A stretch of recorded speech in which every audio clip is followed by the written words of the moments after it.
My daughter-in-law transferred my house in her name while I was lying in a hospital bed, barely able to lift my head. I didn't scream.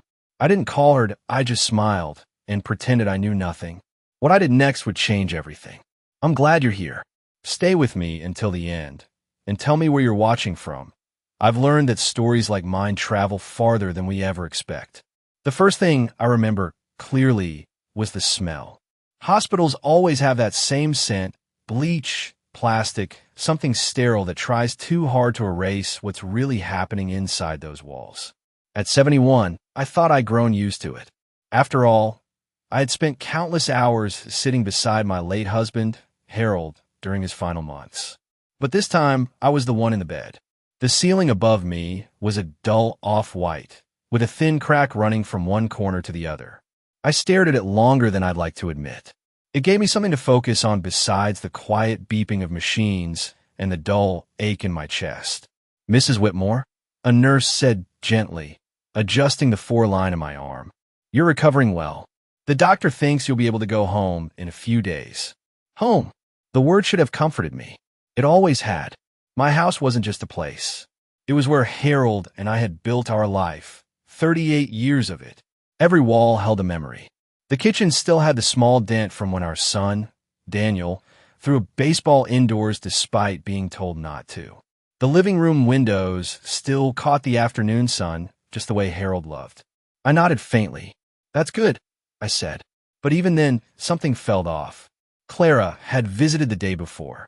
My daughter-in-law always had a way of entering a room like she belonged in it more than anyone else. Even in a hospital, she looked composed. Perfect hair, neatly pressed blouse, a calm smile that never quite reached her eyes. "You should really think about making things easier for yourself," she had said, sitting beside my bed and crossing her legs elegantly. "That house is too much for you now." I remember watching her carefully. "Too much.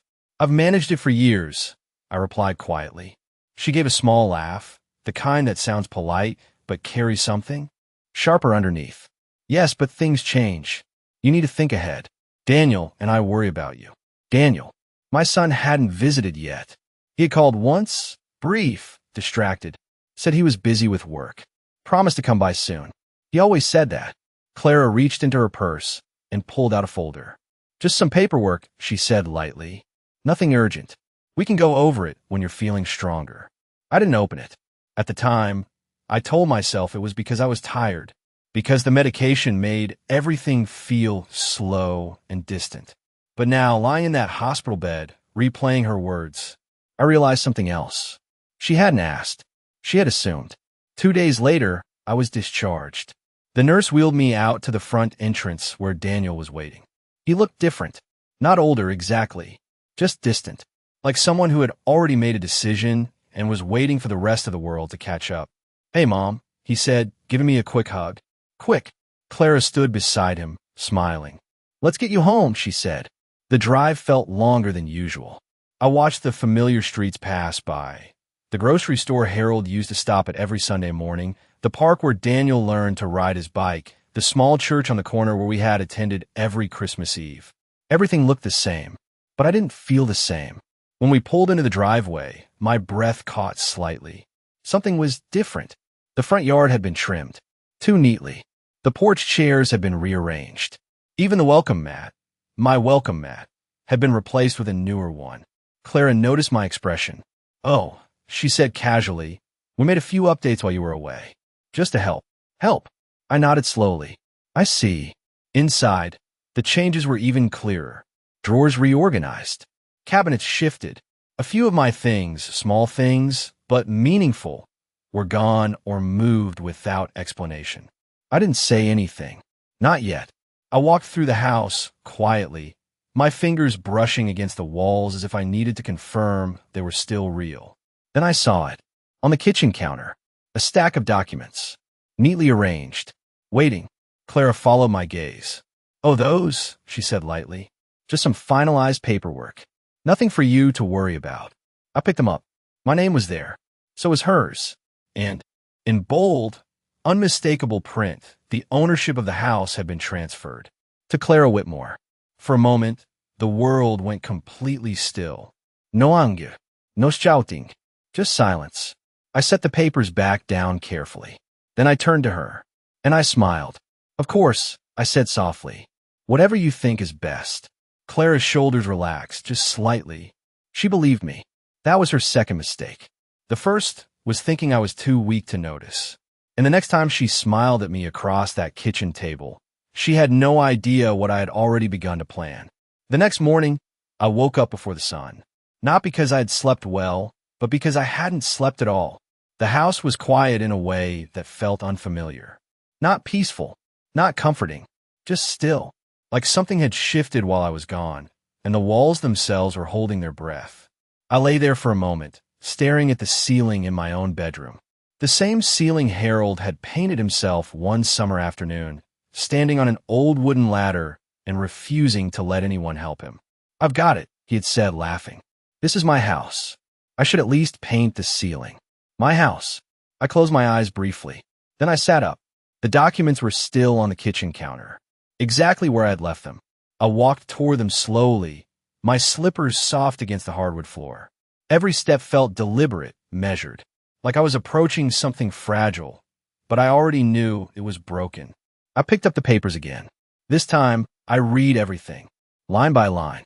The legal language was dense, carefully worded, designed to sound official enough that most people wouldn't question it. But I had lived long enough to recognize when something was being hidden behind too many words. Transfer of ownership, authorized signature, witnessed and processed. My name was there, but the signature, I stared at it. It looked like mine, close enough that someone who didn't know me well wouldn't question it. But I knew every curve of my own handwriting. I had signed birthday cards, checks, school forms, and legal documents for over 50 years. This wasn't my signature. It was an imitation, a careful one, but not perfect. I see you're up early. Clara's voice came from behind me. I didn't turn around immediately. Instead, I placed the papers back on the counter, smoothing them out as if they were nothing more than a grocery list. I've always been an early riser, I said calmly. She walked into the kitchen, already dressed, already composed. A cup of coffee in her hand, her movements effortless, practiced. You should rest more, she said lightly. The doctor said you need time to recover. Recover? Yes, I replied. I suppose I do. I turned then, meeting her eyes. She smiled. Polite, controlled. But there was something else there now. Relief. She thought the hardest part was over. Daniel left early, she continued, taking a sip of her coffee. Big meeting. Of course he did. When will he be back? I asked. Late, she said. You know how work is. I nodded. I didn't know, or at least I used to. Back when Daniel would come home and tell me about his day.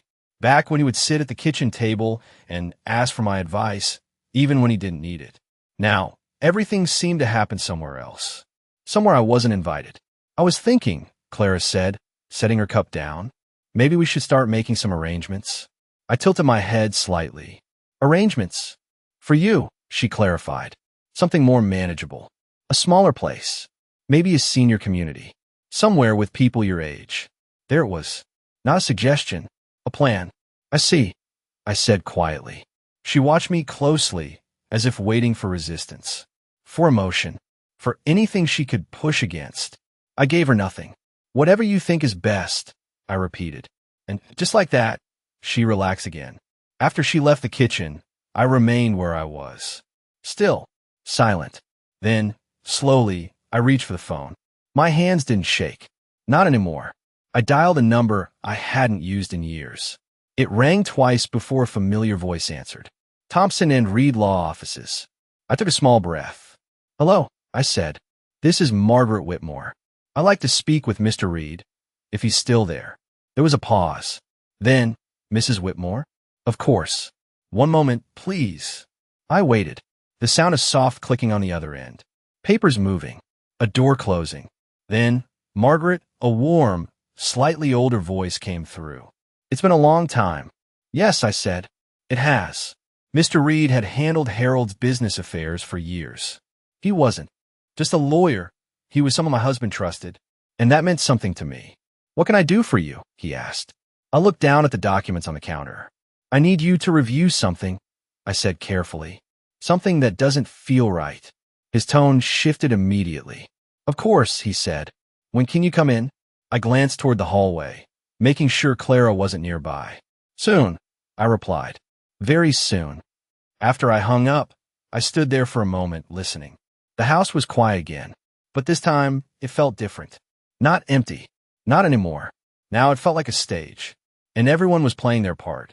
Clara believed she had already won. Daniel believed everything was settled. They thought I would quietly accept whatever they decided for me. They thought I was weak, confused, finished. I walked to the window and looked out the backyard Harold had loved so much. The garden was still there, though slightly overgrown. The roses he planted years ago were just beginning to bloom. He used to say something to me whenever life got difficult.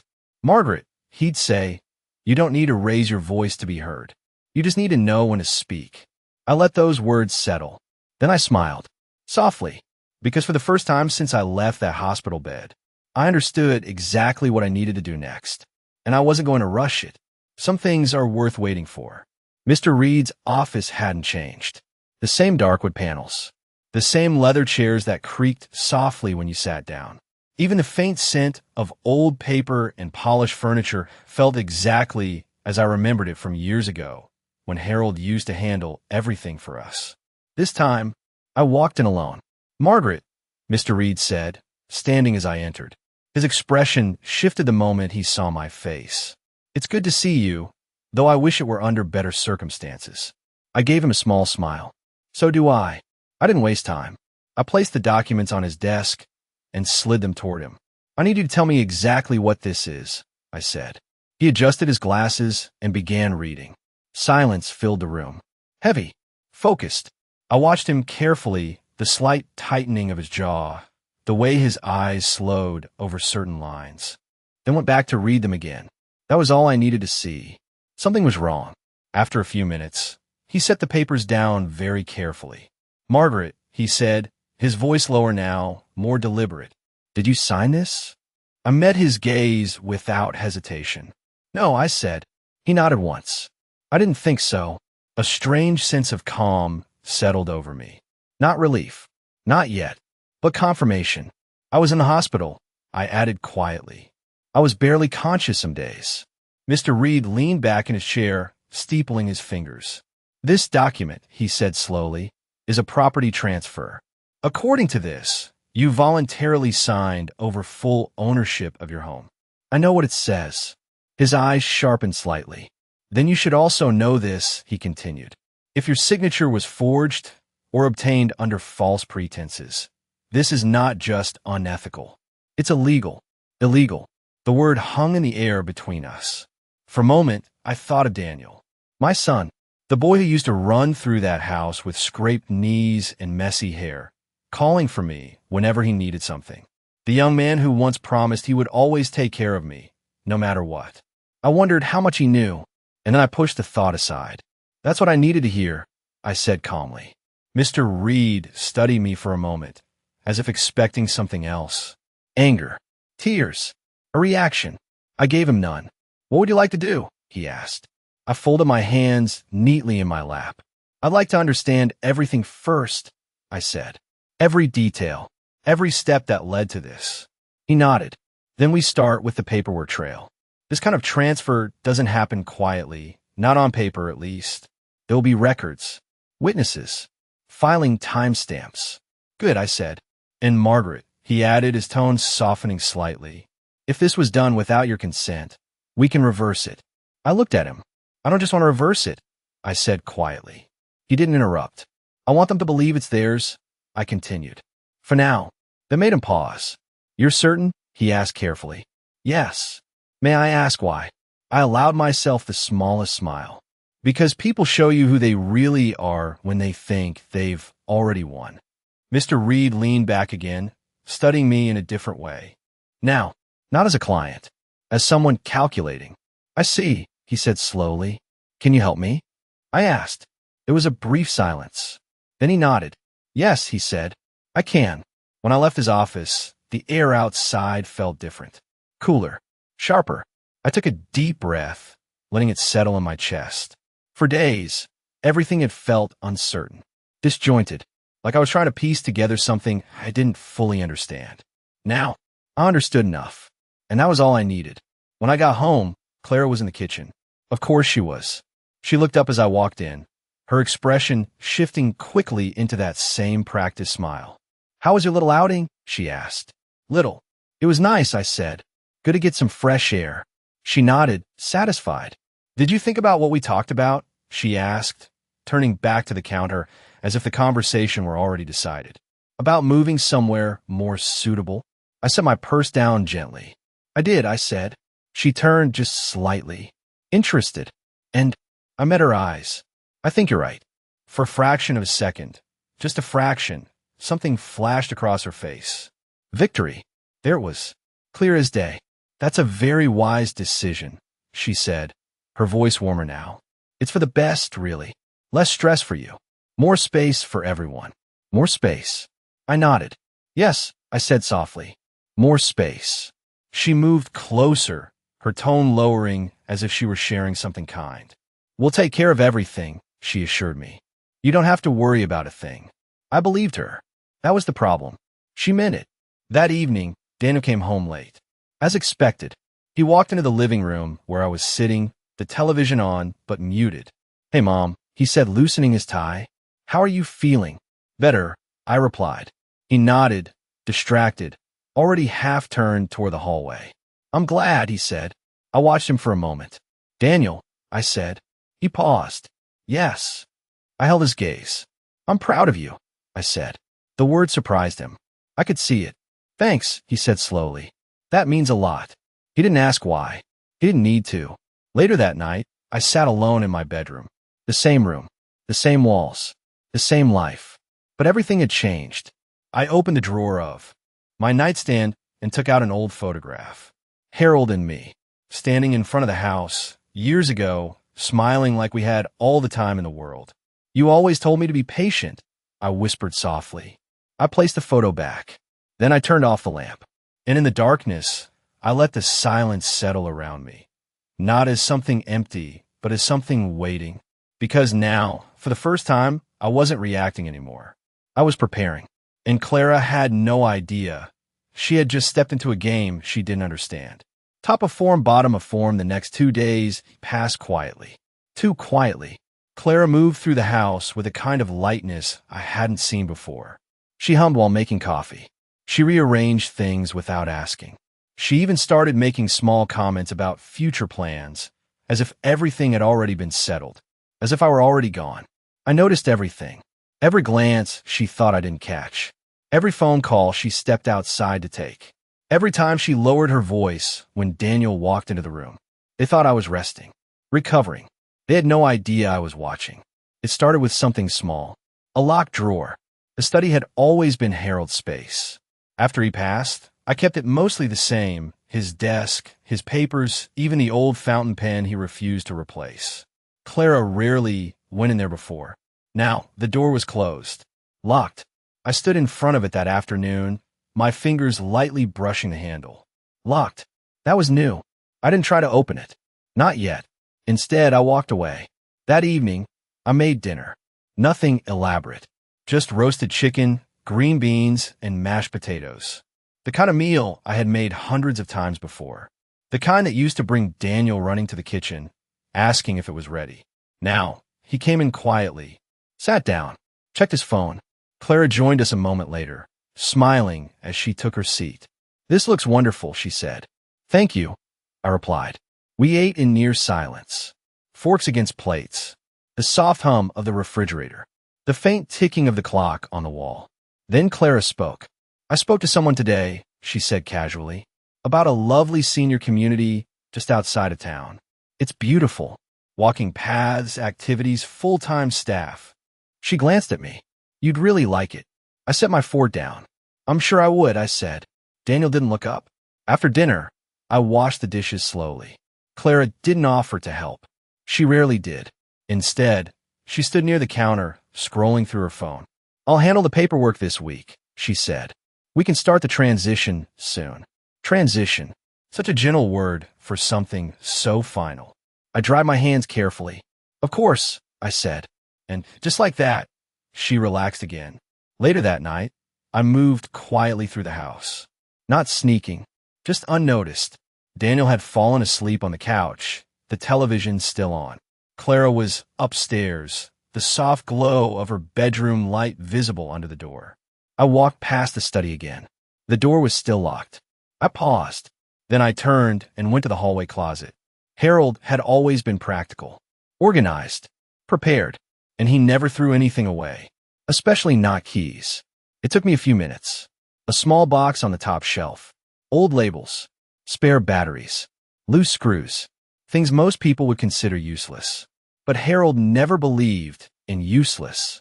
I opened it, and there it was. A small brass key, unlabeled. But I knew. I returned to the study. The house was silent. Even the clock seemed quieter now. I slid the key into the lock. It turned smoothly. Of course it did. Harold never kept anything that didn't work. Inside, the room felt untouched, dust-free, organized, but not the way I had left it. Papers had been moved, drawers slightly open, files stacked in new places. Clara had been here, more than once. I moved to the desk. Slowly, carefully, I opened the top drawer. Nothing unusual. Pens, notepads, old receipts. The second drawer, that's where things changed. Folders, new ones, neatly labeled. I pull one out. Property records. My breath slowed. Not faster. Slower. I opened it. Inside were copies of documents. Transfers. Forms. Signatures. Dates. All recent. All during the time I was in the hospital. And then, I saw it. A copy of my signature. Practiced. Repeated. Over and over again. On scrap paper. Like someone had been learning how to become me. I closed the folder gently. No sudden movements. No sound. Just quiet. Because now, I didn't need to wonder anymore. I didn't need to guess. I knew.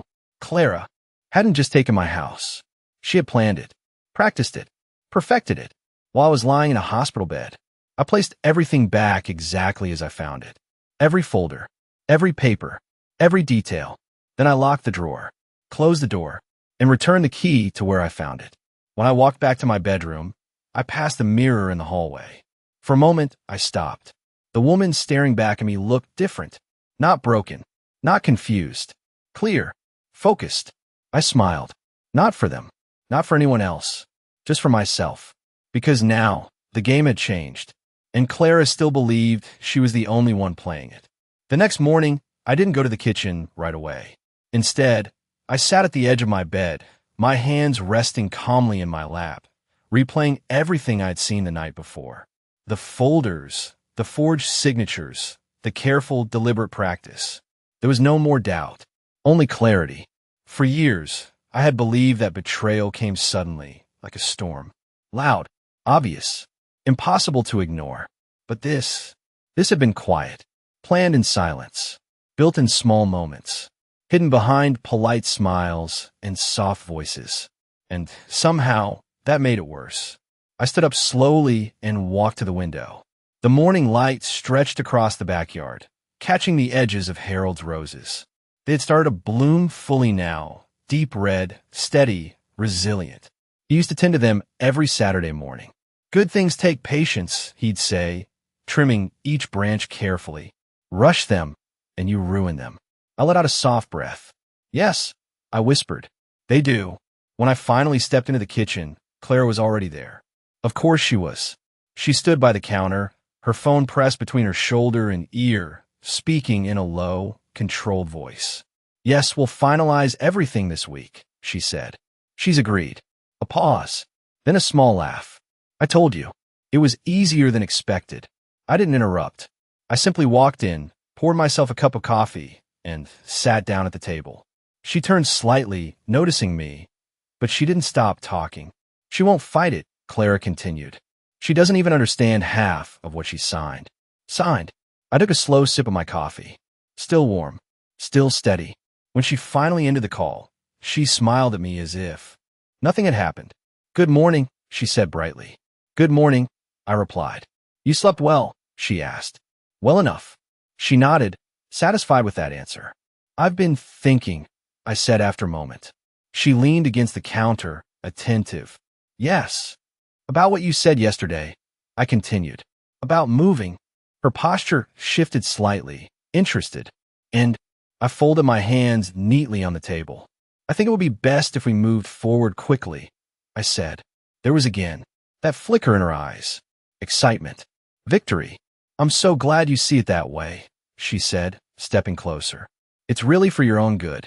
I'm sure it is, I replied softly. She hesitated for just a second, then added, there are just a few more documents to finalize. Nothing complicated, just formalities. Formalities. I almost smiled. Of course, I said. Whenever you're ready. That afternoon, I made another call. Not to Mr. Reed. This time, it was someone else. Hello, a familiar voice answered. Emily, I said gently. A pause. Then warmth. Grandma, she said, surprised. Is everything okay? Emily, my granddaughter. Daniel's daughter from his first marriage. She didn't visit often, not because she didn't care, but because life had taken her elsewhere. College, work, a world beyond this house. But she had always seen things clearly. I'd like to see you, I said, if you're available. Of course, she replied immediately. When? Soon, I said. Very soon. We met the next day at a small cafe just off Main Street. Neutral ground. Quiet. Safe. Emily arrived first, already seated when I walked in. She stood up quickly when she saw me, concern written all over her face. Grandma, she said, pulling me into a gentle hug. You look tired. I've been better, I admitted. We sat down, ordered tea, and for a moment, neither of us spoke. Then I reached into my purse and placed a single document on the table.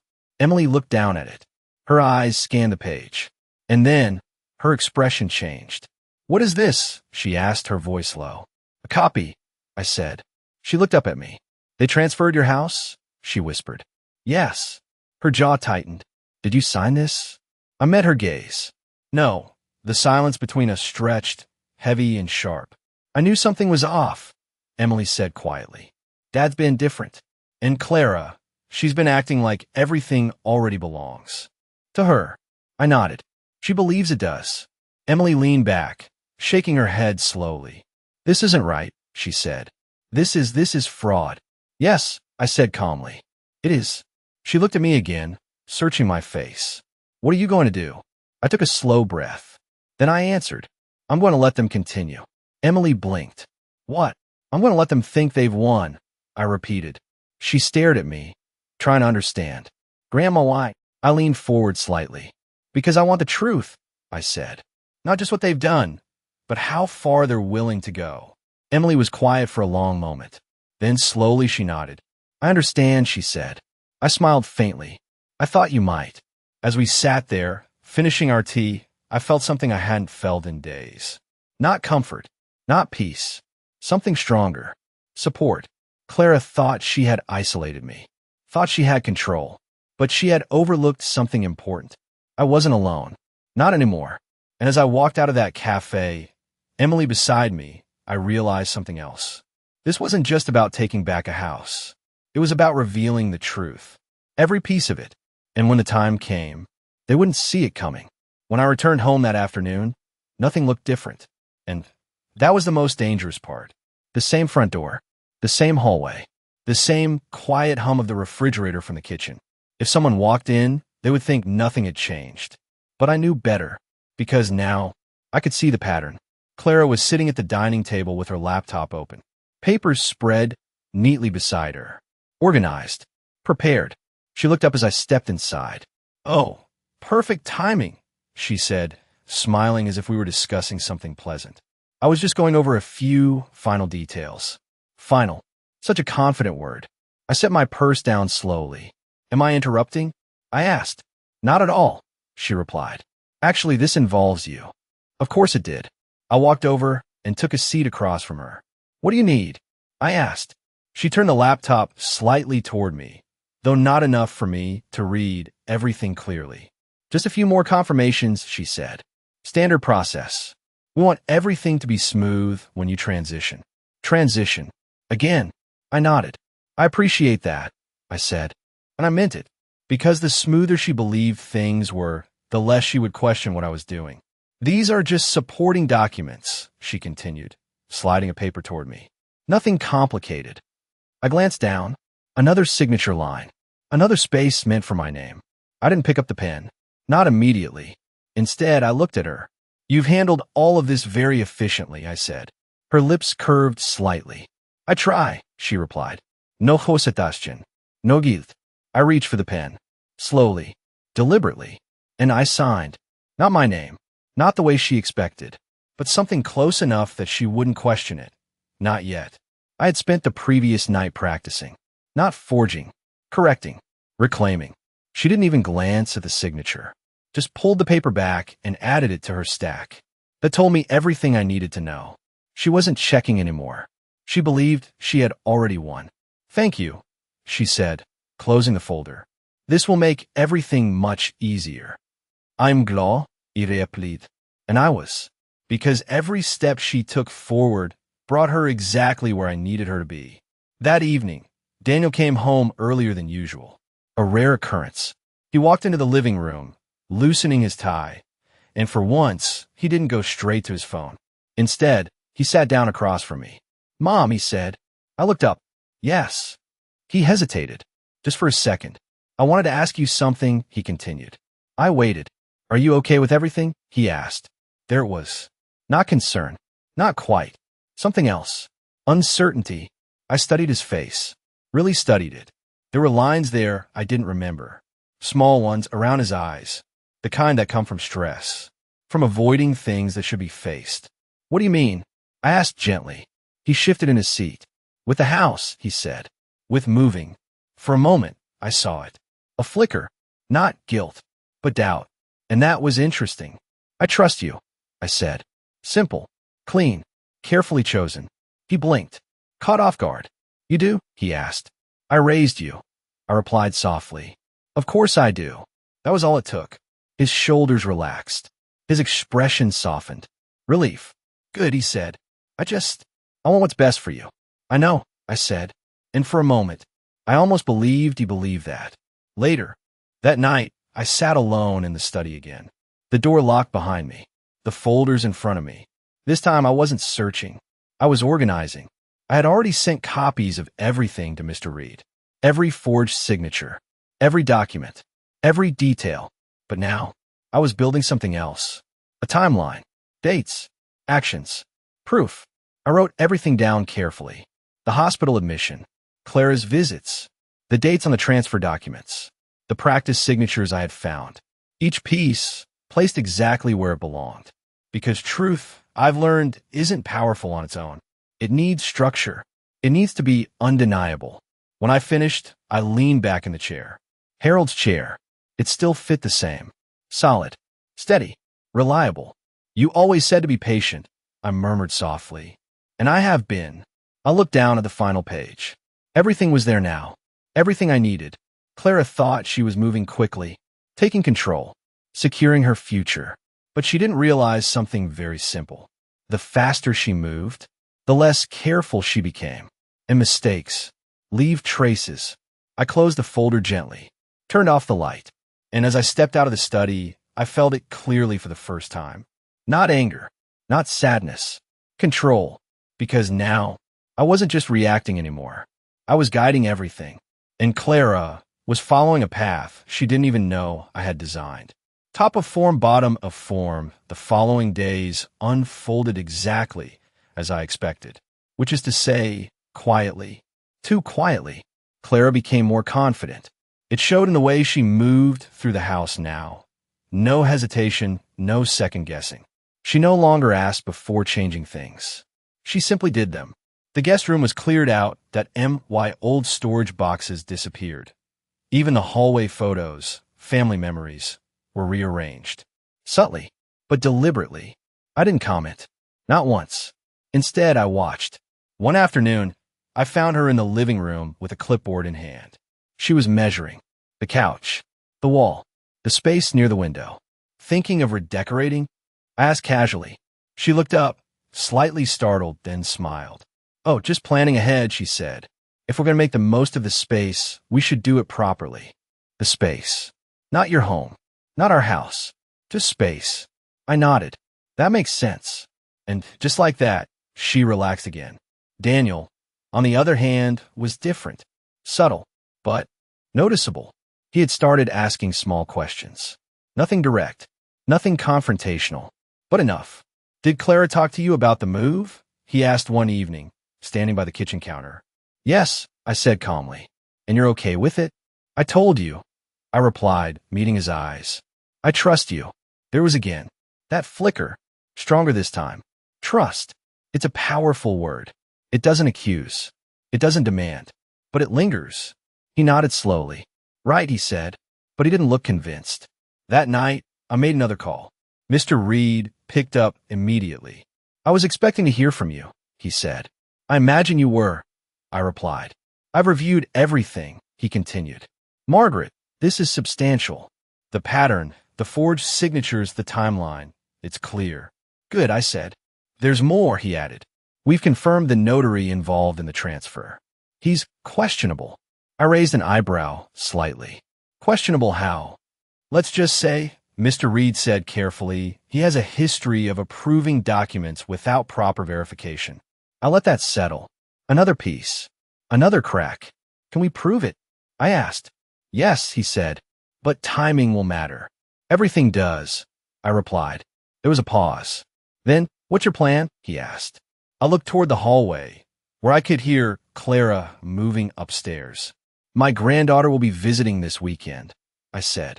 And I think it's time we stop observing and start revealing. Silence. Then a quiet understanding. I'll be ready, he said. Saturday arrived with perfect weather. Bright, clear, deceptively peaceful. Emily came just after noon. Clara greeted her with a polite smile, the kind reserved for someone she couldn't quite control. Emily, she said, it's been a while. Yes, Emily replied evenly. It has. I watched the exchange carefully. Clara underestimated her. That would be useful. We sat down for lunch. Simple, controlled, every word measured. So, Clara said lightly, your grandmother and I have been discussing some changes. Emily glanced at me. Oh, she said. Yes, Clara continued. We think it's time she moves somewhere more suitable. Suitable? Emily's expression didn't change. What do you think, Grandma? She asked. I folded my hands neatly.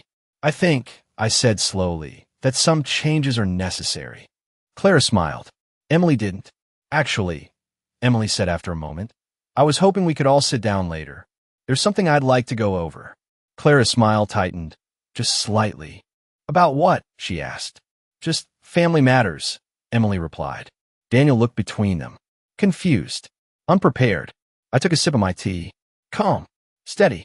Of course, I said. Let's all talk. Clara hesitated, just for a second, but then she nodded. All right, she said. That sounds reasonable. Reasonable. Such a fragile word. That afternoon, as the sun began to dip lower, we gathered in the living room. All of us. Daniel, Clara, Emily, and me. Clara sat confidently. Daniel looked uncertain. Emily was ready. I placed a folder on the table, the same one I had built carefully, piece by piece, truth by truth. Clara's eyes flicked to it, curious, but not concerned. Not yet. What's this? She asked lightly. I looked at her, really looked at her, at the calm, the control, the certainty she had carried for days. Then I smiled, softly. It's everything, I said, and for the first time, I saw it. That tiny shift in her expression. Not fear, not yet, but the very first crack in her confidence. Top of form, bottom of form, Clara laughed. Soft, controlled, almost amused. That's a bit dramatic, don't you think? She said, leaning back slightly in her chair. We're just talking about practical matters. No one else laughed. Emily didn't move. She simply looked at the folder, then at me, waiting. Daniel shifted uncomfortably. Mom, he said, forcing a small smile, what is this really about? I didn't answer him. Not yet. Instead, I opened the folder, slowly, carefully, and slid the first document across the table.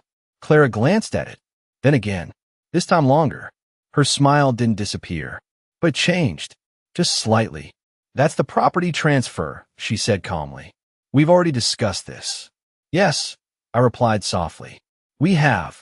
I slid another paper beside it. Then another. And another. Practice signatures. Dozens of them. Each one almost mine. But not quite. Clara's fingers tightened slightly on the edge of the table. Barely noticeable. But I saw it. Daniel leaned forward. "What is this?" he asked, picking one up. He stared at it. Then at the next. Then back at me. "I found them in the study," I said. Clara's head snapped up, just a fraction too fast. In a locked drawer, I added, "Silence. Heavy. Unavoidable." "That doesn't prove anything," Clara said quickly. "Anyone could have. It proves practice." Emily cut in her voice. "Steady. It proves intent." Clara turned to her. "Sharp." "Excuse me." Emily didn't back down. "You practiced her signature," she said. Over and over again. Daniel looked between them.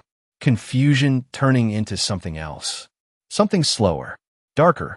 "Clara," he said. But I wasn't finished. I placed another document on the table. This one stamped. "Official." "The notary," I said. Clara didn't touch it. Didn't even look. "He has a history," I continued, "of approving documents without proper verification." Daniel picked it up. "Read." His brow furrowed. "What is this?" he asked.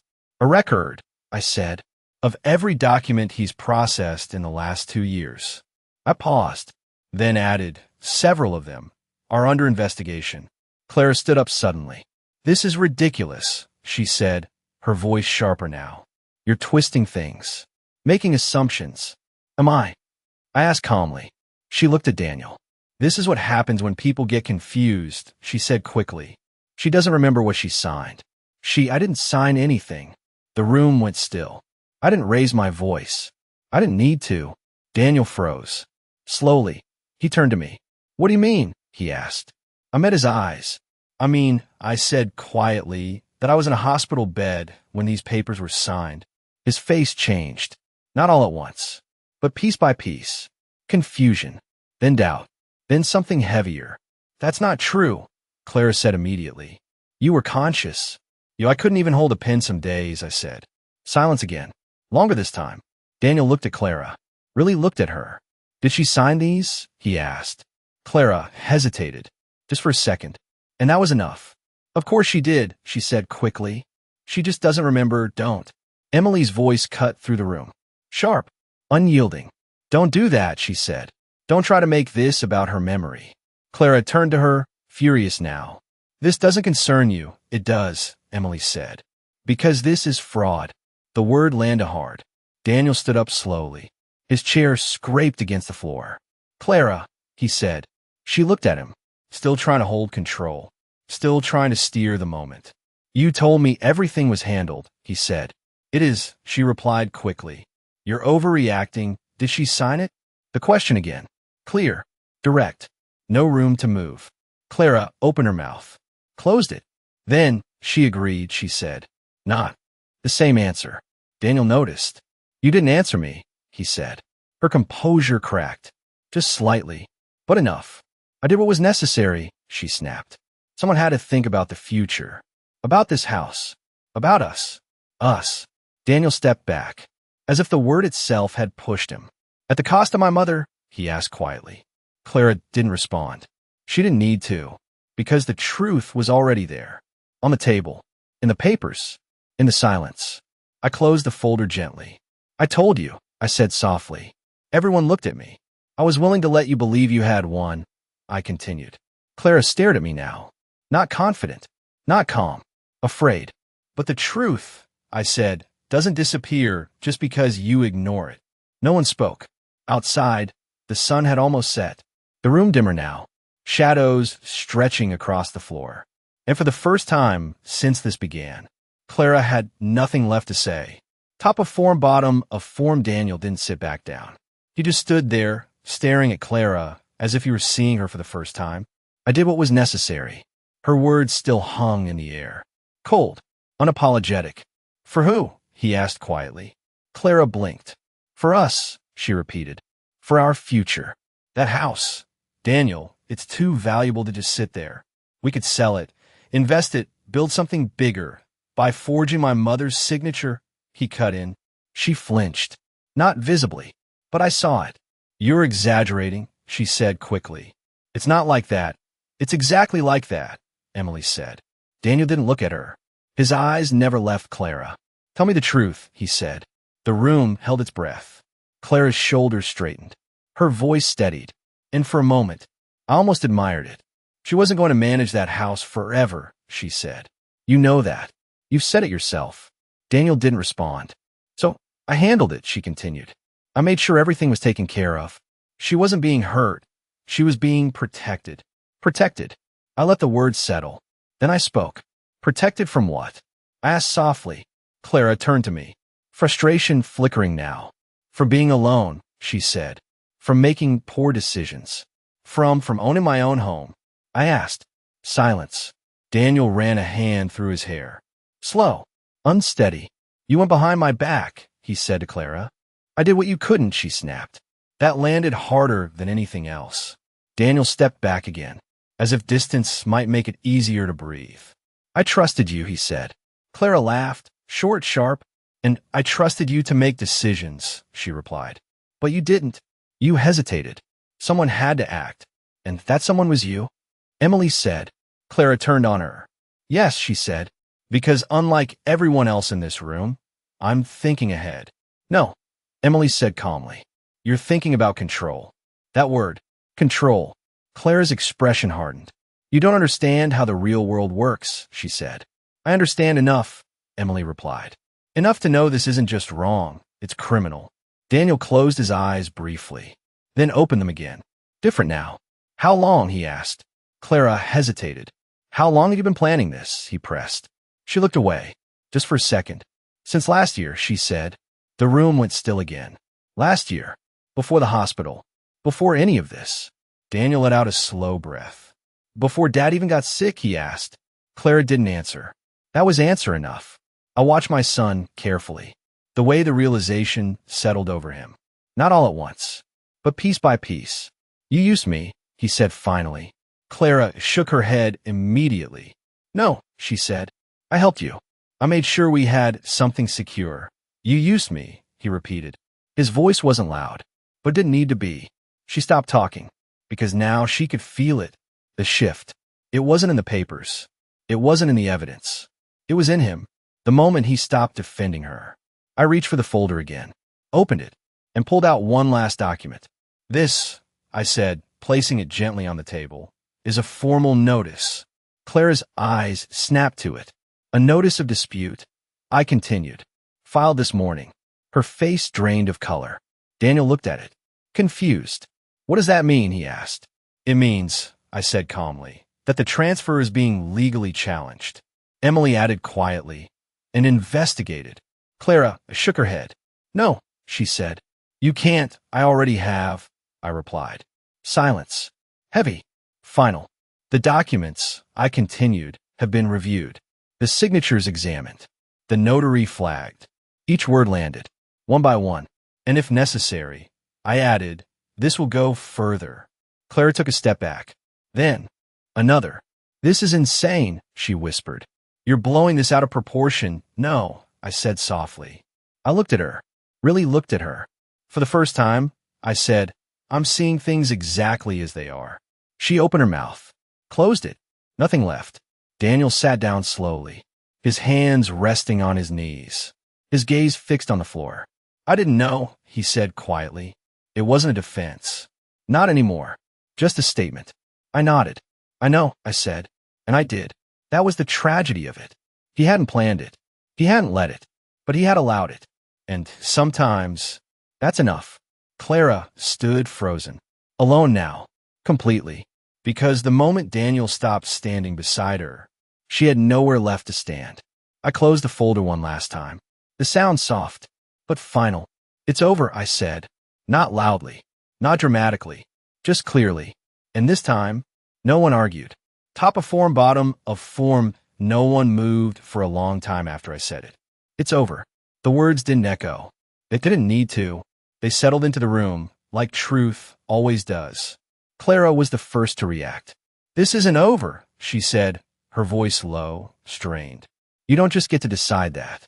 I looked at her. Calm. Steady. I don't need to decide anything, I replied.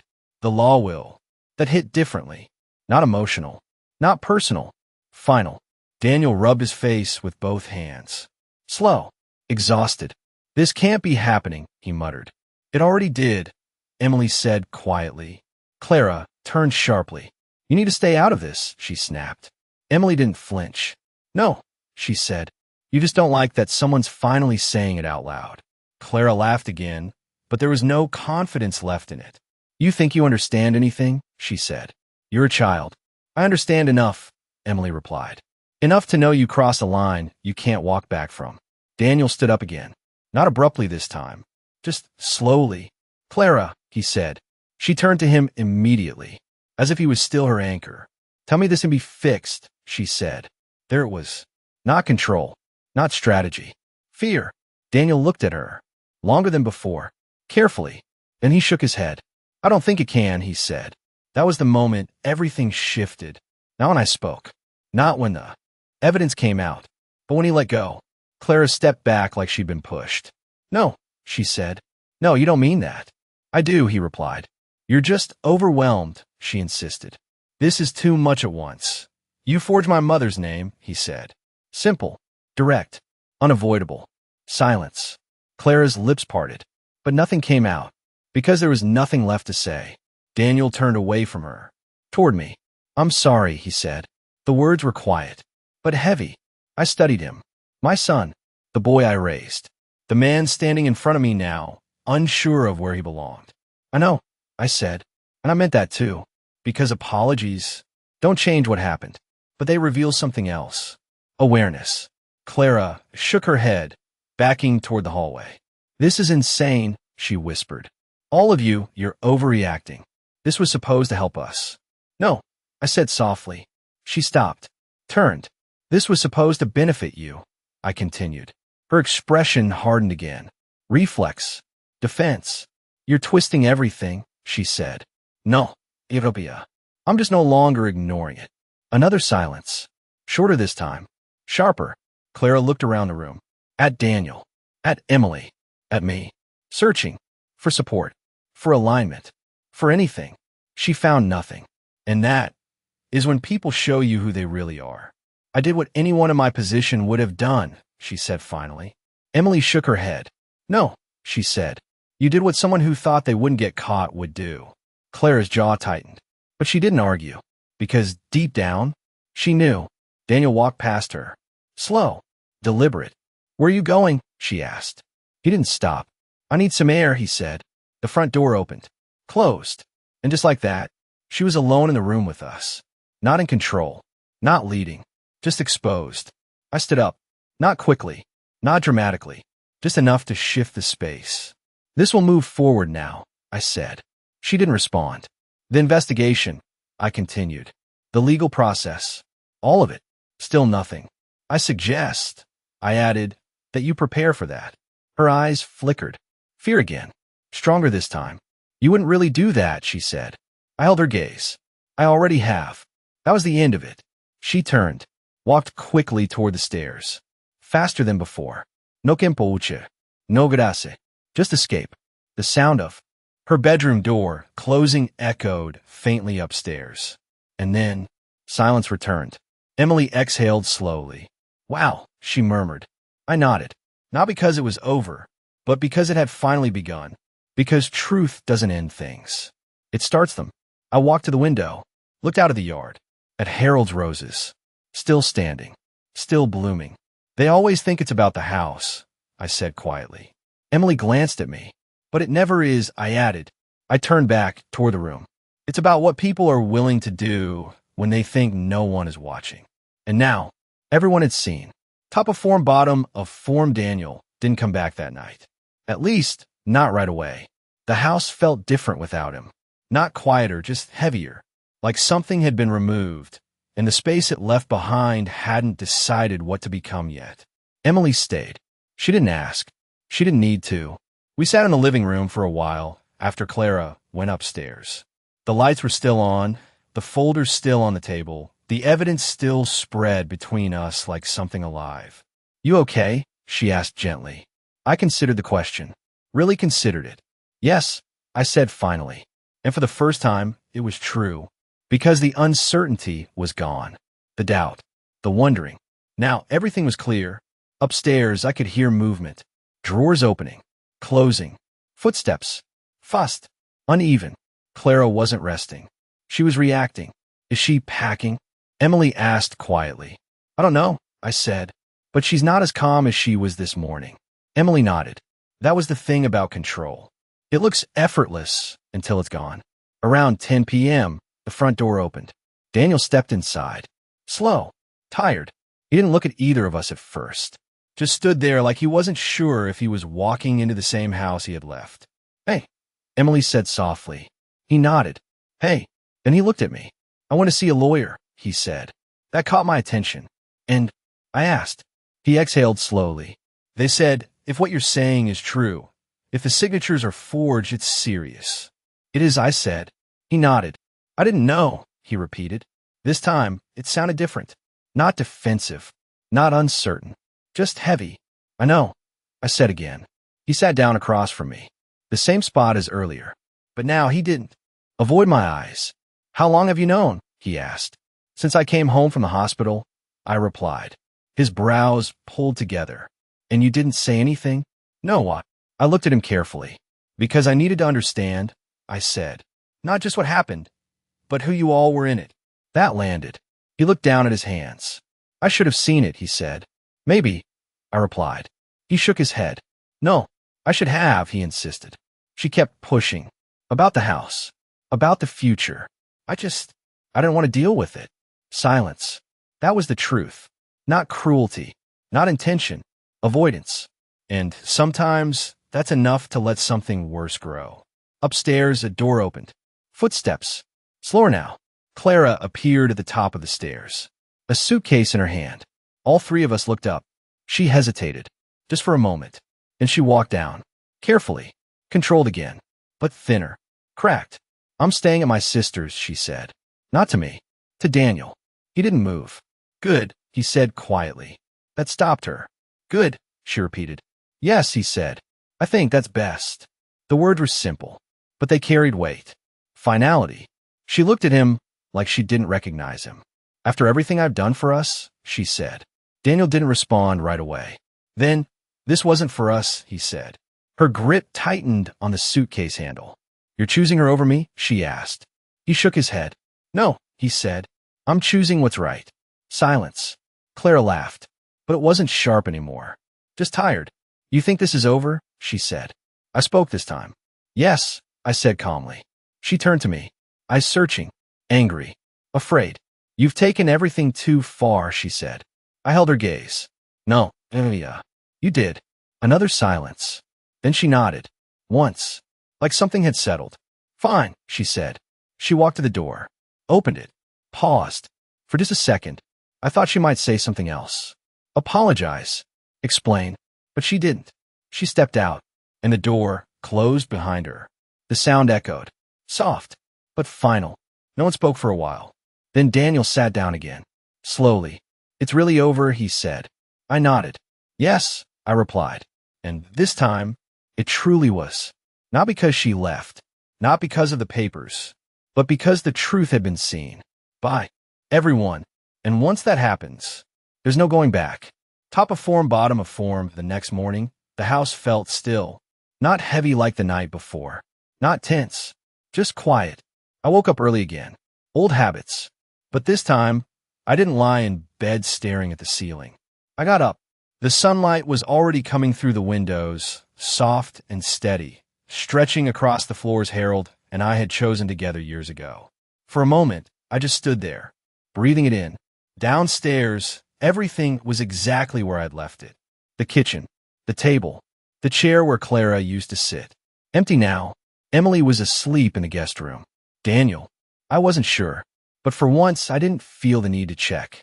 I poured myself a cup of coffee, sat down, and listened. No rushed footsteps, no hush phone calls, no careful, calculati silence. Just peace. Later that morning, Daniel came into the kitchen. Slow. Different. Morning, he said. Good morning, I replied. He hesitated for a second, then sat across from me. Not distracted. Not rushing. Just present. I couldn't sleep much, he admitted. I didn't expect you to, I said. He nodded, then looked around the room. Really looked. I didn't realize how much had changed, he said quietly. I followed his gaze. The small details, the shifts, the things that happen slowly, until one day, everything feels unfamiliar. It happens that way, I said. He leaned forward slightly. I should have paid more attention, he said. I didn't argue, because he was right. But I also knew something else. You see it now, I said. That matters. He nodded, and for the first time in a long time, he didn't look away. What happens next? He asked. I took a slow sip of my coffee. The legal process continues, I said. The house will be restored. Everything she did will be undone. He exhaled. Relief, mixed with something else. And us, he asked. That question, that one mattered more than everything else. I set my cup down, looked at him. That depends, I said. He didn't interrupt. Trust, I continued, isn't something you say. It's something you show. Over time. He nodded slowly. I understand, he said. And this time, I believed he did. A little later, Emily joined us. Still in her sweater, hair slightly messy, but her eyes clear. Smells like peace in here, she said lightly. I smiled. That's a good way to put it, I replied. We sat together for a while. No tensión. No hidden meanings. Just conversation. Simple things. Work. Life. Plans. The kind of conversation that used to fill this house. The kind I thought was gone. Before she left that afternoon, Emily hugged me tightly. You did the right thing, she said. I know, I replied. And I did. Not because I won, but because I didn't lose myself trying to fight. After she left, the house grew quiet again. But not empty. Just settled. That evening, I walked out to the backyard. The roses were in full bloom now. Deep red. Strong. Harold used to say they needed time. Patience. Care. He was right. I reached out and touched one gently. Some things survive storms. Not because they're untouched, but because they're rooted deeply enough to endure them. I turned back toward the house. My house. Not just legally, not just on paper, but truly. And as I stepped inside, I realized something simple. Something final. Clara didn't take my home. She only revealed what it really was. A place built on truth. And truth always finds its way back. Top of form, bottom of form.